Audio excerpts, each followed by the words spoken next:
WhatsApp guys, हाल ही में American research company Hindenburg ने एक रिपोर्ट निकाली जिसमें देश के सबसे अमीर आदमी यानी गौतम अडानी पर कई आरोप लगाए गए। और इस रिपोर्ट के आने के बाद ही अडानी ग्रुप को 65 बिलियन डॉलर का नुकसान हो गया।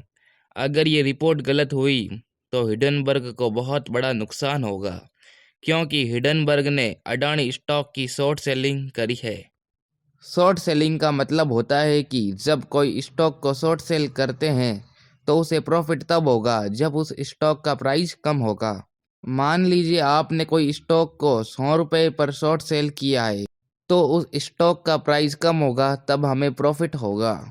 अगर प्राइस कम होने के बजाय बढ़ गया तो हमें लॉस भी होगा। मुद्दे पर वापस आते हैं।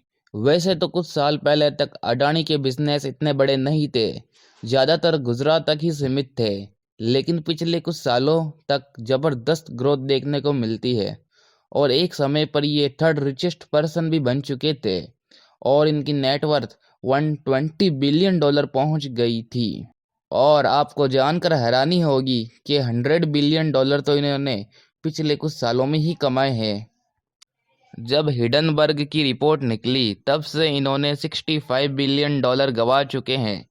आइए अब जानते हैं कि इस रिपोर्ट ने अडानी ग्रुप पर क्या क्या आरोप लगाए।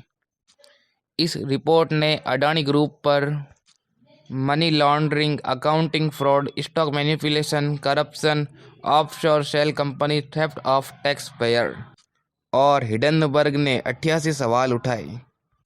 हिडनबर्ग का कहना है कि अगर वो गलत नहीं है तो इन 88 सवालों के जवाब दें। अडानी ग्रुप के सीएफओ कहते हैं कि यह रिपोर्ट ही गलत है और यहाँ पर अडानी ग्रुप की रेपुटेशन खराब करने की कोशिश की जा रही है। हिडनबर्ग ने अडानी ग्रुप से पहले भी कई कंपनियों पर आरोप लगाया है, जैसे Nikola, China metal resource, genius brand. Hindenburg ने जितनी भी कंपनियों पर आरोप लगाया है उनमें से ज़्यादातर कंपनियों को नुकसान ही हुआ है।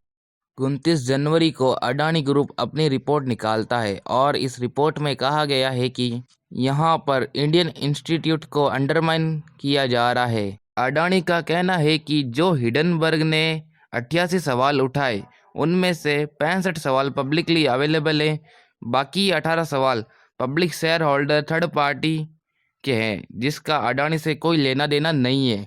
बाकी 5 सवाल इमेजिनरी फैक्ट पैटर्न पर हैं।